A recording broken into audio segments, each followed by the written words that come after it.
Assalamualaikum warahmatullahi wabarakatuh teman-teman. Perkenalkan, saya Zahra Ramadhani dari Prodi Ilmu Komunikasi semester 2 UIN Sumatera Utara. Jadi, saya di sini akan menjelaskan isi dari makalah kami kelompok 4 mata kuliah Akhlak Tasawuf, yang dimana kami membaginya yang berjudul Tokoh-tokoh Akhlak Tasawuf, dan kami membaginya menjadi dua. Yang pertama, tokoh-tokoh akhlak tasawuf sunni, yang kedua tokoh-tokoh akhlak tasawuf falsafi. Baiklah, di sini saya tidak sendiri, saya juga bersama Anissa Zulfani dan juga Ahmad Budi Sakitamba. Selamat menyaksikan. Baiklah, saya akan menjelaskan tasawuf sunni. Tasawuf sunni.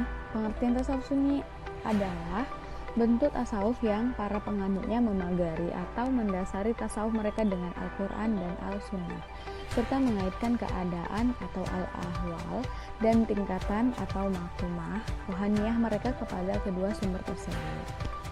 Jadi, adapun tokoh-tokoh tasawuf sunni adalah yang pertama ada Hasan Al-Basri. Nama lengkapnya adalah Abu Sa'id Al-Hasan bin Yasar, adalah seorang zahid yang amat masyhur di kalangan tabi'in. Ia dilahirkan di Madinah pada tahun 21 Hijriah atau 632 Masehi dan wafat pada hari Kamis bulan Rajab tanggal 10 tahun 110 Hijriah atau 728 Masehi. Ia dilahirkan 2 malam sebelum Khalifah Umar bin Khattab wafat. Adapun ajaran-ajaran tasawuf Hasan Al-Basri adalah perasaan takut yang menyebabkan hatimu tentram lebih baik daripada rasa tentram yang menimbulkan perasaan takut. B. Dunia. Bagi Hasan Al-Basri, dunia adalah negeri tempat beramal. C.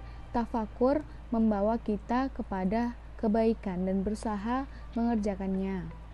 D.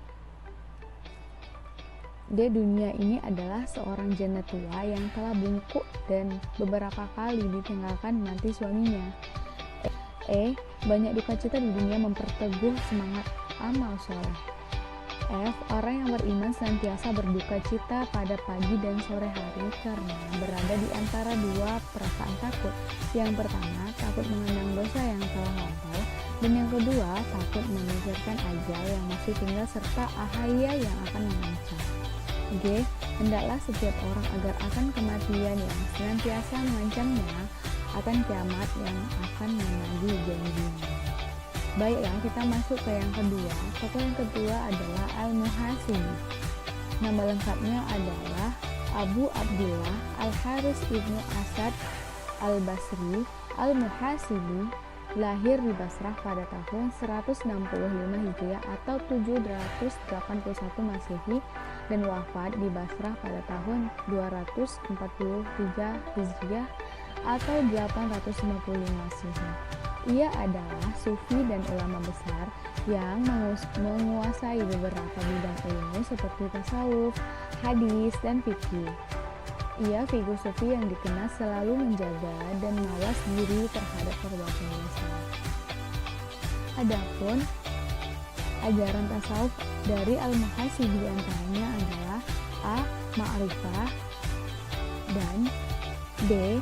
Khauf dan Roja. Baiklah, setelah ini akan dilanjutkan oleh Ahmad Budi Sakti. Terima kasih. Oke, baiklah. Sekarang bersama saya Ahmad Budi Sakitamba. Saya akan menjelaskan tokoh sufi yang ketiga dan yang keempat. Yang ketiga yaitu Al-Kusyairi. Nama lengkapnya adalah Abdul Al-Karim Ibn Wazin Al-Kusyairi.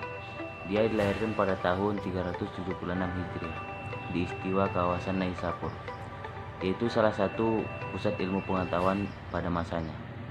Disinilah ia bertemu dengan gurunya yang bernama Abu Ali Al-Daqqaq, seorang sufi terkenal. Al-Kusyairi selalu menghadiri majelis gurunya, dan dari gurunya itulah ia menempuh jalan tasawuf. Sang guru menyarankan untuk pertama-tama mempelajari syariat. Yang keempat yaitu Al-Ghazali. Al-Ghazali atau Imam Al-Ghazali dilahirkan pada tahun 450 Hijriah atau 1058 Masehi di suatu kampung yang bernama Ghazala di daerah Tus yang terletak di wilayah Khurasan. Imam Al-Ghazali sebagai seorang reformer dan sufi. Nama yang disebut paling akhir ini telah meninggalkan pengaruh yang begitu luas terhadap sejarah Islam dibandingkan dengan siapapun setelah Muhammad. Boleh jadi karena jasa dan pengaruhnya yang begitu besar dan dapat mempengaruhi ilmu pengetahuan di seluruh dunia. Maka M. Zwemer dan banyak kaum muslimin mengatakan seandainya setelah Nabi Muhammad ada seorang nabi, maka Al-Ghazalilah nabinya. Assalamualaikum teman-teman, kembali lagi dengan saya Anissa Giovanni. Nah, di sini saya akan menjelaskan apa itu tasawuf falsafi dan tokoh-tokohnya. Nah, jadi tasawuf falsafi adalah tasawuf yang ajaran-ajarannya memadukan antara visi mistis dan visi rasional pengasasnya. Nah, berbeda dengan tasawuf akhlaki atau sunni. Nah, tasawuf falsafi menggunakan terminologi filosofis dalam pengungkapannya. Nah, terminologi filosofis berasal dari bermacam-macam filosofis yang mempengaruhi para tokoh. Nah, tokoh-tokoh tasawuf falsafi diantaranya yang pertama ada Ibnu Arabi. Nah, nama lengkap beliau Muhammad Ibnu Ali, Ibnu Ahmad, Ibnu Abdullah At-Tai, Al-Haytami. Nah, beliau lahir di Murcia, Andalusia Tenggara, Spanyol pada tanggal 17 Ramadan tahun 560 Hijriah atau 28 Juli 1163 Masehi. Nah, beliau berasal dari keluarga berpangkat, hartawan dan ilmuwan.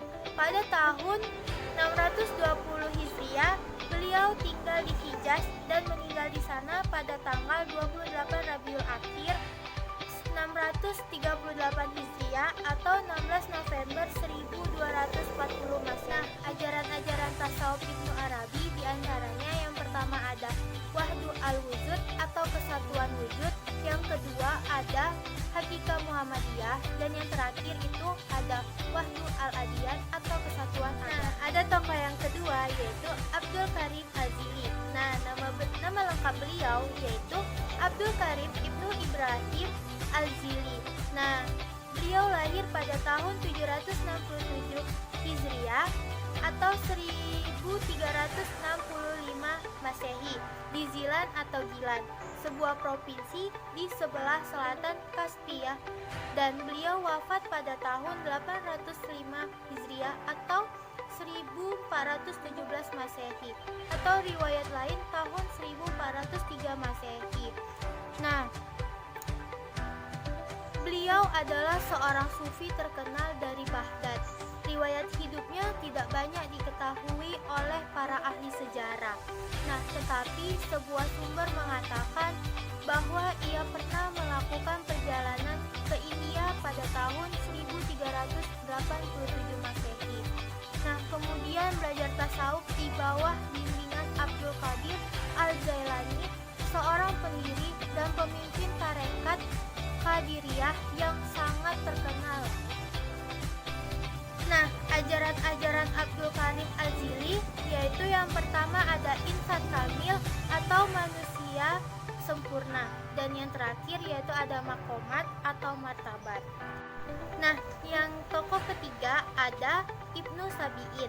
Nah, nama lengkap beliau yaitu Abdul Haq Ibnu Ibrahim Muhammad Ibnu Nars.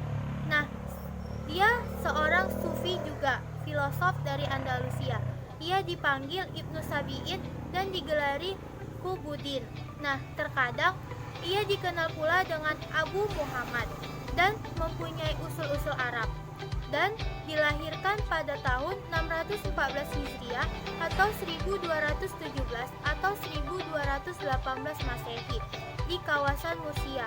Nah, ia mempelajari bahasa Arab dan sastra pada sekelompok gurunya. Ia juga mempelajari ilmu-ilmu agama dari mazhab Maliki, ilmu-ilmu logika dan filsafat. Ia mengatakan bahwa di antara guru-gurunya itu adalah Ibnu Shihab. Nah, ajaran-ajaran Ibnu kesatuan mutlak. Dan yang terakhir ada penolakan